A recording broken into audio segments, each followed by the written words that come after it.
I'm not sympathetic to their cause. For every farmer bleating about being cash poor, asset rich, there are 1,000 people in this country who are cash poor, asset poor. And these multimillionaires, because that's what they are, even though it's in asset form, are whinging about making a contribution to help these people. If you're forced to sell your farm to make that contribution?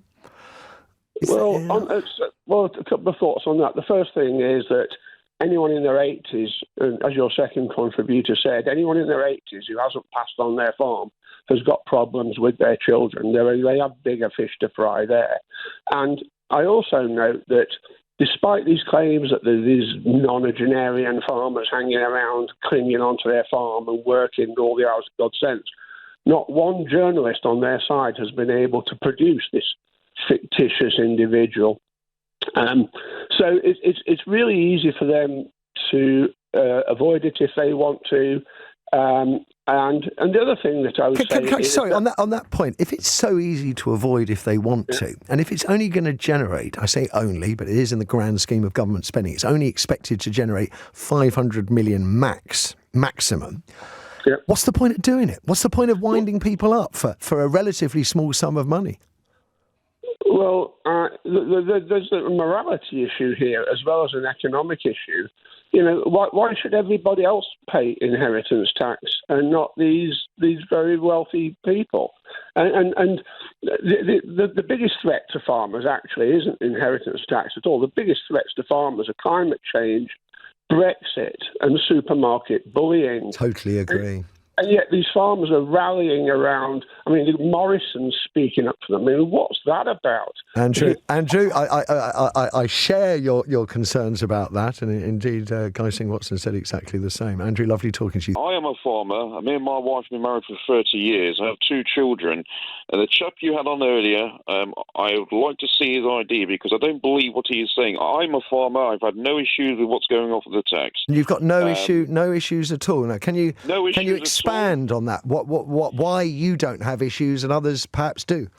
Well, I mean, look, this is the whole thing. I mean, we do, some of the farmers here in Lincolnshire and around us, we like to keep things kind of busy. We are busy on our farms. I do crops and all sorts of vegetables and things.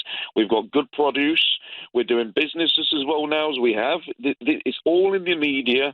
A lot of us farmers don't want this, actually. We don't want all this kind of intrusion and what they are doing at the moment. This is a group set up, actually, it's an incorporated of not of a social government. I can tell you now, this income thing, it's not. They're making it out than what it is. They slam it on GB, this GB News is what they do is they're stirring in the pot. I have had no difference in the money we are bringing into the farm and to the people that work for us. Do you worry that with the changes, I mean, are you going to pass the farm on to your partner or to your kids? I mean, how are you going to cope with the inheritance tax change? This inheritance tax change all depends on the size of the farm. Yes. And I'm telling you, the people I know, we have lots of acres and some small acres of farms, and it really depends on how well off these people that are coming on, and the person here earlier, they either have money in the pot already and they just want more. They're greedy, and the ones that have been suffering, they're greedy. You're calling your farming colleagues greedy. I mean, that's strong language, John. I'm a very truthful farmer in the sense I'll say it how it is, but black is white. But I'm telling you, the small farm holders, the tiny ones, that are, there is.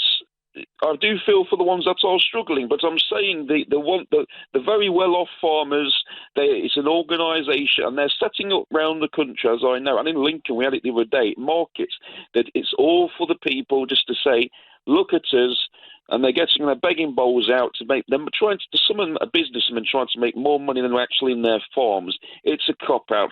I'm a farmer. I've done it for a long time, and this is a big media thing that's going off. You're going to see more of it where there's no need for this.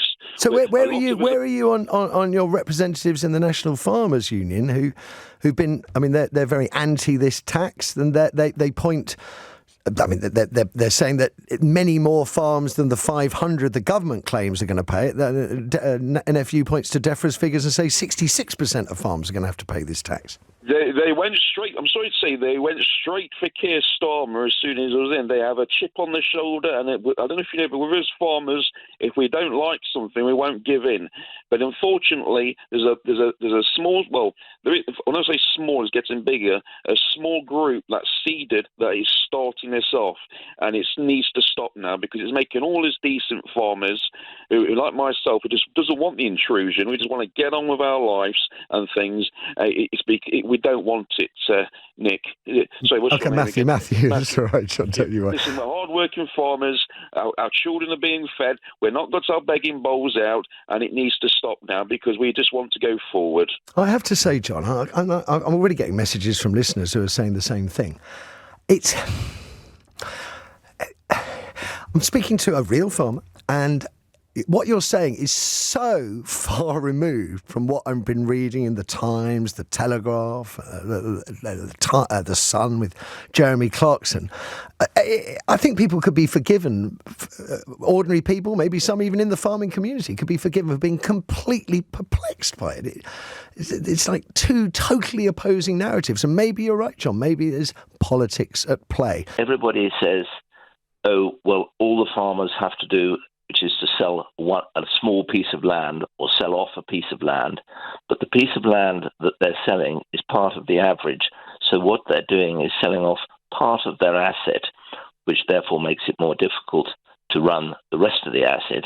But when they get the price for the piece of land that they sell, they will find that they're either, let's say, in mid-Wales, trying to sell to the less well-off farmer next door, so the price will fall, or if they're trying to sell a piece of land in, let's say, wealthier Gloucestershire, they will turn around and the person next door will not buy that piece of land.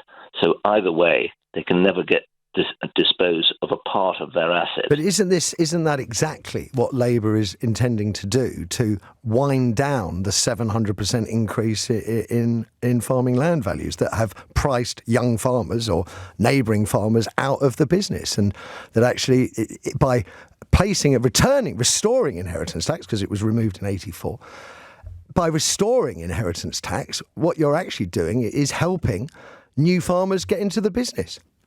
No, because if you took, let's say, what is probably a larger farm at 400 or 500 acres in the middle of Wiltshire or Gloucestershire, or the same in the middle of Wales, by dividing it into smaller lots, you don't make the farm any more profitable. You don't help a new farmer come on board.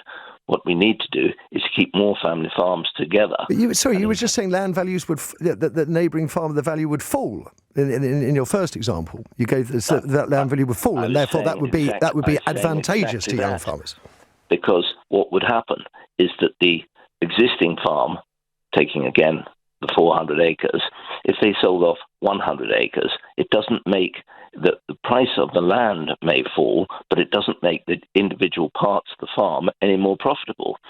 I understand that, but the part of land that's for sale at a lower price because the value has fallen means that younger farmers, new people that are currently locked out because of massively inflated farm values, because there's been no inheritance tax, that will be reversed. And that surely must be a good thing. Jonathan, lovely speaking to you.